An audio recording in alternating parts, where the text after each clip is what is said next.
Welcome to the Career Ownership Podcast. We are here to help you as a mid career professional navigate successfully through your career journey. The purpose is to help you master the career journey with clarity and confidence. My name is Purav. I am the founder of Career Ownership Hub. Today I am going to talk about a very important topic.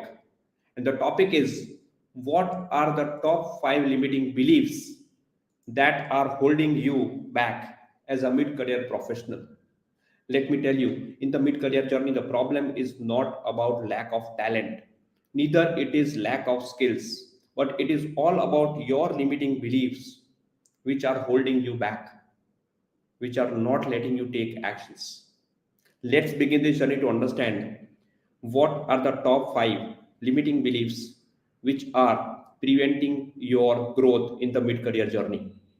And this has come based on discussion with multiple people, my mentees in my community, and we have been able to arrive at, I have come to know what are the things which are stopping them. The first and the foremost is the belief that now it's too late for me. I am too old to take a career switch. I am too old to get a new job. I am too old to change my profile.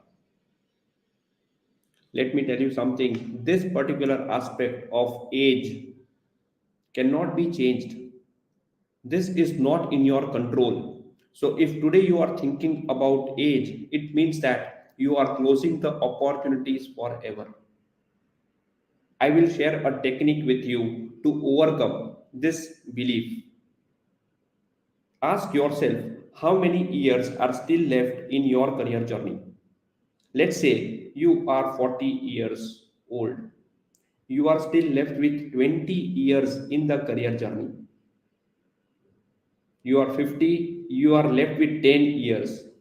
Focus on what is left rather than focus on what is over, what has gone by. When you start focusing on what is remaining, you will be able to understand that you can invest a couple of months to upskill, to learn something new, to start branding yourself, and you can re enter the growth track. So, being too late or being too old is never a problem. It's all about your mindset. The second limiting belief is missing skills.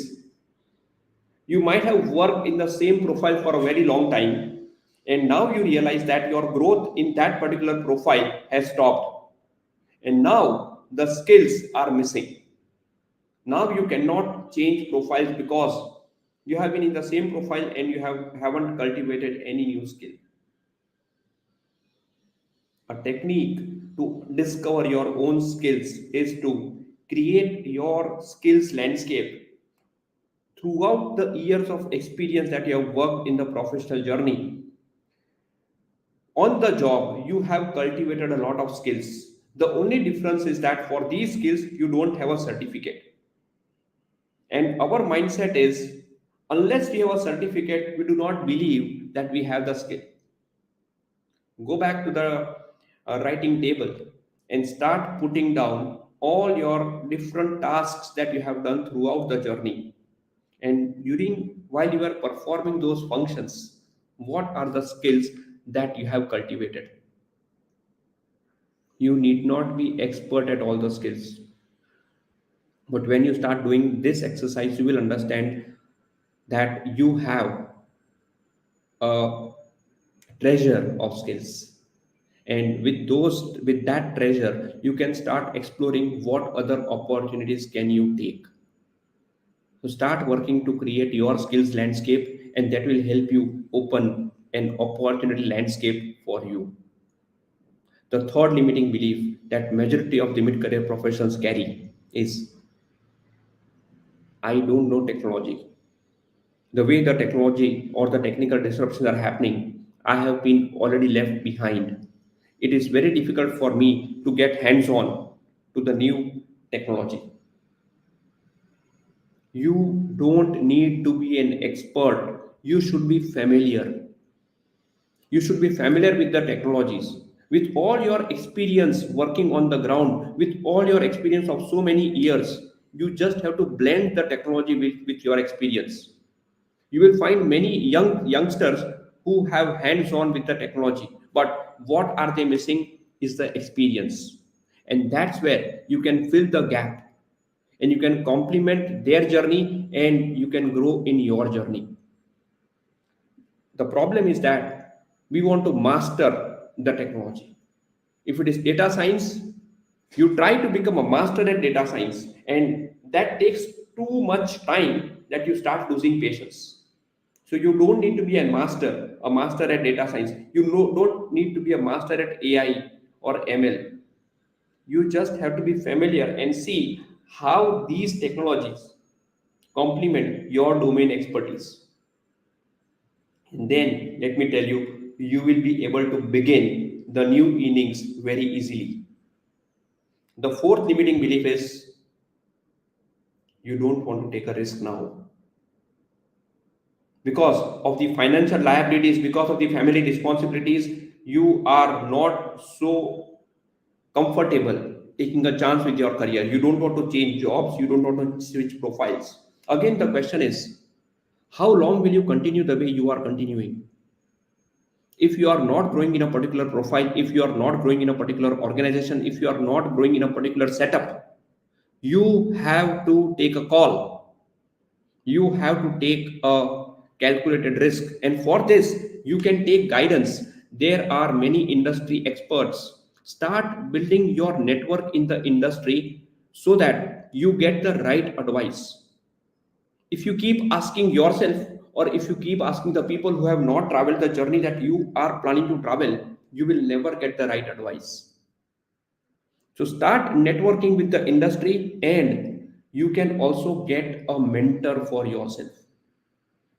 I do not say that a mentor knows more than you, but you know what, a mentor can help you, can guide you, can support you, and also give you the courage to take some calculated risk.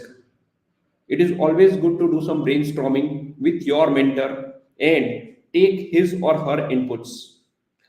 While choosing a mentor, what you should take care is your mentor must have traveled the journey that you want to travel. You just cannot have mentors who have certificates. You should study the journey of the mentor and see, is he or she someone who can actually guide you and avoid the pitfalls because they have been through the journey that you wish to travel. And the fifth, but the most common belief now in this particular era that mid career professionals have is career gaps are bad. In my 3 years of career ownership journey as a founder of Career Ownership Hub, I have realized that many professionals come and say, Purav, I have a career gap now, I cannot get back into the job. How will I show my career gap? And sometimes they also hide the career gap. It's a very wrong practice if you are hiding your career gap, because at some point in time, when you progress in the interview process, you will have to reveal this.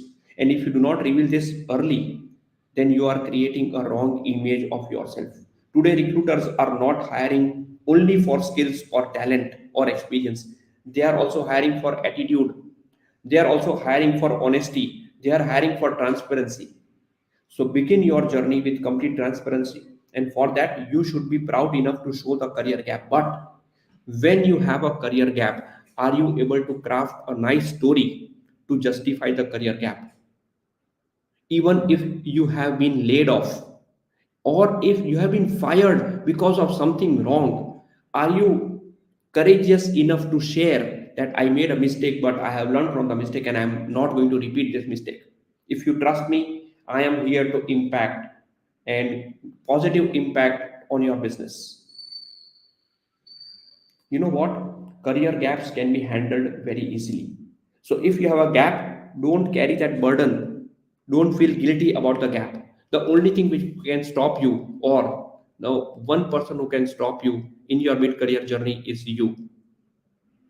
I hope you are getting this. I just want you to take a structured approach, take guidance, build your network, talk to your network, and Be vulnerable. Show your weaknesses, it's okay. Show your failures, it's fine. You can succeed only if you have failures in your journey.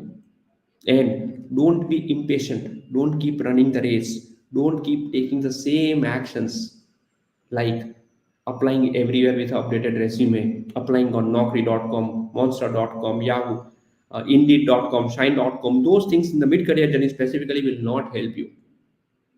You have to make yourself visible to the right stakeholders. If you are in the organization, you have to increase your visibility in the organization. If you are not having a job, you have to increase your visibility to the recruiters or to your right stakeholders based on your career goals. Start taking actions, follow a structured approach, and I would just say all the best to you. Break all the mental barriers. Only you can stop you. Thank you so much. Keep watching this page for more such insights. And if you really like this, share your comment, share your questions. I will answer your questions as well. Thank you so much and have a nice day ahead.